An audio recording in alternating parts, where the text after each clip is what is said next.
اب دعا کے قبول ہونے کی حالتیں بیان کی جاتی ہیں، یعنی جن حالات میں دعا زیادہ لائق کے قبول ہوتی ہے ان کو بیان کیا جاتا ہے۔ نمبر 1، جس وقت نماز کے لیے اذان دی جائے۔ نمبر 2، اذان اور اقامت کے درمیان کی دعا۔ نمبر 3، مصیبت و غمزدہ شخص کی دعا حی علی الصلاح اور حی علی الفلاح کے بعد جب کہ مؤذن اذان دے رہا ہو۔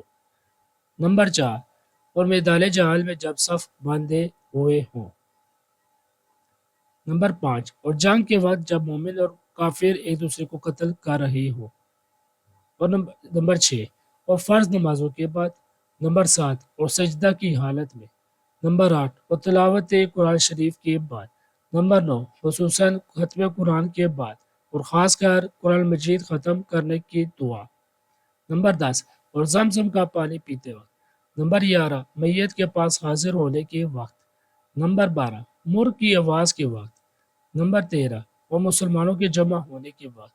نمبر 14، اور ذکر کی مجلسوں میں۔ نمبر 15، اور امام کی آواز الضالین کہنے کے وقت۔ نمبر 16، اور میت کی آنکھ بند کرتے وقت۔ نمبر 17، اور نماز کی اقامت کے وقت۔ نمبر 18، اور بارش ہوتے وقت۔ امام شافعی رحمۃ اللہ علیہ نے اپنی کتاب میں اس کو مرسلاً روایت کیا ہے اور فرمایا ہے کہ میں نے نزول بارہ کے وقت دعا کا قبول ہونا بہت سے علماء سے سنا اور یاد کیا ہے۔ نمبر 19، مصنف رحمۃ اللہ علیہ فرماتے ہیں کہ کعبہ پر نظر پڑتے وقت بھی دعا قبول ہوتی ہے۔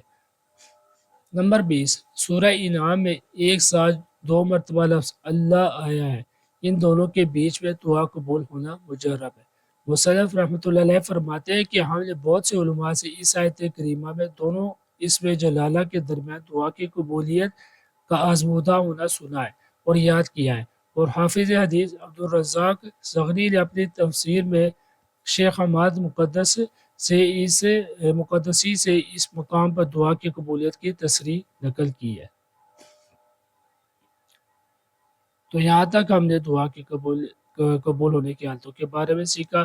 اس کو آپ بار بار سنیں گے، پیچیدہ پوائنٹ نقطے لکھیں گے اور یاد کریں گے تاکہ سبق اچھی طرح ذہن نشین ہو جائے۔